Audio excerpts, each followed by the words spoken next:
few years ago, because of the pandemic, so many things moved online, and it's actually opened it up a lot of possibilities and like online concerts, lectures, and lessons, and so on. So our technologies improved so much during that time. In many ways, it works quite well. But honestly, online teaching was really a headache for me.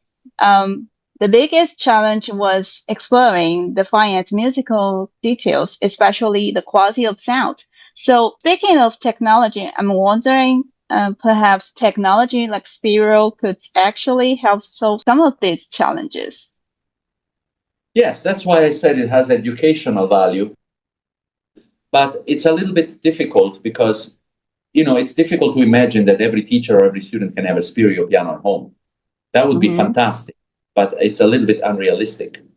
However, for teaching, if you have to teach remotely, then Spiro is definitely a much better way than Zoom. In fact, after the first 3 months of the pandemic, where I was forced to do some Zoom lessons, I decided never to do that again. And in fact, even to this day, I receive so many requests for Zoom lessons, and I always say no. I just don't teach on Zoom, don't teach online. But if you have Spiro, I still would prefer in person, but Spiro can definitely be much better because then you can demonstrate and then the student can play it back on his own end, and they will hear the right sound. But the problem is that you won't be there physically to show them the right feel and gesture. I mean, you can only show it via video, but it's not the same thing. Yeah, that's right. And it really sounds like something from the next century. And you teach and give masterclasses around the world. So from your perspective, what trends or challenges do you notice in modern pianism nowadays? Well, as I said before, I feel that pianists play too much like machines, and they tap or they aggress the keys. They don't use flexibility in their joints, and they want to impress, so they go for the highest possible speed at the loudest possible dynamic, and they don't refine themselves. I mean, obviously, this is just generalizing. Also, I find they don't make even remotely enough use of pedals to creating the sound, because that has an important role. And then also, they are not usually taught to think of piano as a vehicle for musical expression. That is an instrument that can incorporate and encompass most other instruments as well. So to think orchestrally at the piano. Those are very broadly the main challenges. Because I think the other challenges, how to play fast and how to play loud, can easily be solved. And, sometimes I notice that among younger students, or we said young generations, and of course, this is just my personal observation. Some don't listen to music at all, while others listen too much, but don't even look at the score. I have even met people who told me they learned pieces entirely from recordings and never really studied the score. So from your perspective, how important is listening to music in learning process? Well, I think listening to music is important, but not so much for learning the piece.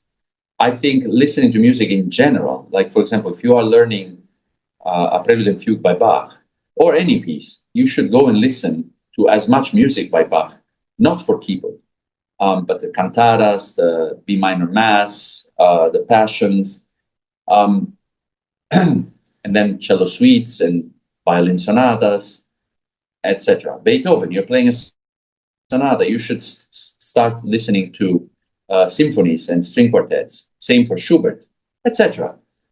Mozart. How can you play a Mozart sonata and not having listened to opera? Things like that. I find that is something students should do more. And then when they listen to the specific piece they're playing, I'm a little afraid because sometimes they choose as their role models people who should never be anyone's role models because they have YouTube and they have access to these billions of videos. And there is great things on YouTube, obviously, but there is also a lot of trash. And they don't always know how to make the difference.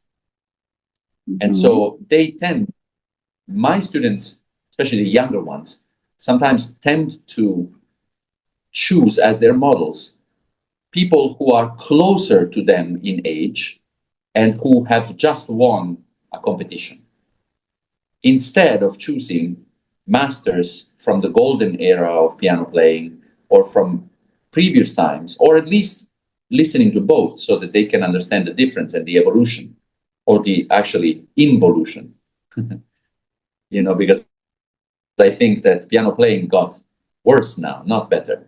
But that's a different topic. Yes, and we often say that every coin has two sides. So what's your honest view on competitions? No, I mean, it's my view on competitions, I think only has one side. I don't love them, but I think they can be necessary. I never loved them when I was competing. I don't love them for my students. I don't think it's the best way to express artistic thoughts. But at the same time, you have to try. And you have to do it unless you come from a very wealthy family or well-connected family, and then you can skip the process and be connected directly to conductors or presenters, audition for them and see if they present you in concert. But most people don't have that chance. I certainly didn't. And so competitions were very important for me because of that. So you have experienced the competitions for both sides as participant and jury member. And when you sit on a jury now, then what are you truly looking for? Is it perfection, personality, or risk? You have to have the proficiency to be professionally prepared. So you have to be able to play the notes, in other words, with clarity. But the most important thing is always the artistic element. Because as I said, they may be called piano competitions, but they should be called music competition. The competition is about music. You just use the piano as a vehicle. And so just like I told you before, when I go to a concert, the same thing I hope to find in a concert, I hope to find in a competition. So the contestants that speak the most to me are the ones who are, well, first of all, refined and intelligent, respectful of the score, but with great personality of their own, able to tell a story, and able to keep me engaged. Your students are preparing for competition, and what kind of advice do you usually give them? I don't prepare them specifically for competition. I prepare them to be what I hope is the best version of themselves they can be as musicians. So if that then has, if that becomes reflected in the results they can have in a competition, I'm happy for them, of course, but it's not my priority to prepare them for competition. My priority is to make of them the best musicians I can help them be. And are there certain mindsets or approaches that you believe can be particularly harmful when young musicians enter competitions or give concerts? Yeah, just if you play to impress people and you forget what really is important. And if you think about the competition specifically, oh, I have to win over somebody else. The only competition is with yourself to do better than what you think you can do. And doing better means certainly playing as cleanly as possible, but it means that translates into giving the best musical performance you can possibly give. And so it's very harmful to approach competitions just thinking I have to be note perfect, or I have to play faster than other people, or I have to play more difficult works than other people so that jury members are more impressed. So those are the dangerous things. Also, at the highest level, what I find dangerous is when people don't want to make committed choices because they're afraid that if those choices show unique personality, they're going to be badly received. And so either they or their teachers say, oh, don't do that because they're going to eliminate you. I think that's the danger of competitions.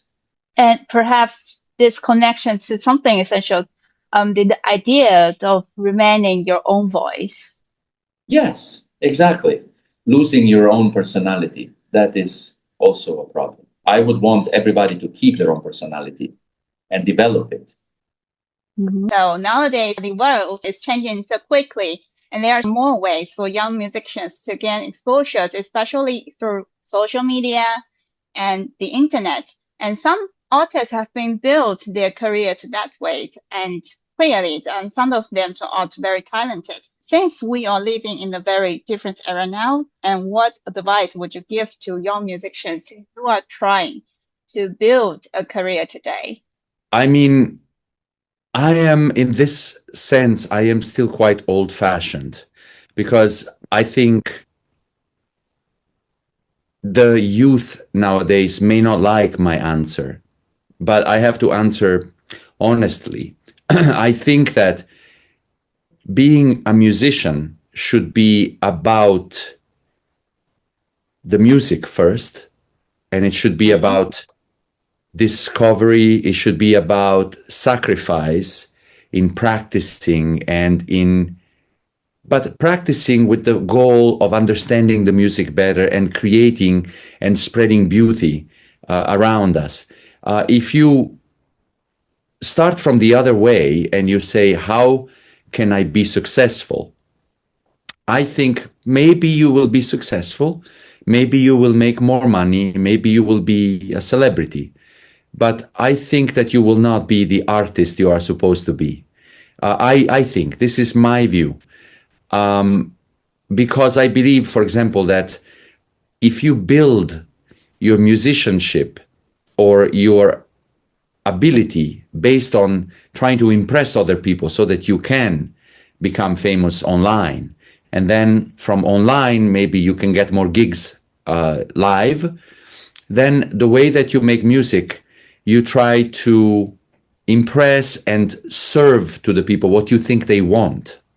So it becomes about something else other than the music itself and what you have within yourself and discovery through the music. Mm-hmm. So I think I understand that when you have to rely on the judgment of other people, be it competition juries or concert presenters or orchestra executive directors or artistic directors, whoever it may be, it may be difficult sometimes, it may be frustrating, and you may think, they don't understand me, they don't pick me, but I'm better.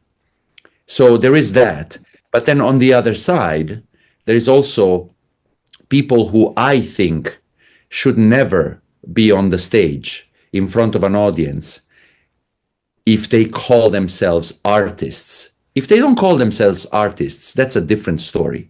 But if you are presenting yourself as a classical musician and artist, there is plenty of people nowadays who have a career, and I don't think they should have one. And they have it precisely because there are no more gatekeepers, and anybody can have a career. Mm-hmm. Yeah, social media is very important in this state and also could be problematic. My advice, if you want me to condense it, is to young people is to constantly ask yourself, why am I doing this? Am I doing this because I'm trying to get rich and famous? Or am I doing it because I really cannot live without it and it's my passion and my goal? And no matter what, this is what I want to do, and I want to do it in the best possible way, sacrificing and digging and practicing and not taking shortcuts. Then, if the answer is this, then go for it. Mm-hmm. One essential point keeps returning. You must always remain your own voice, Yes, absolutely. You don't lose your own individuality.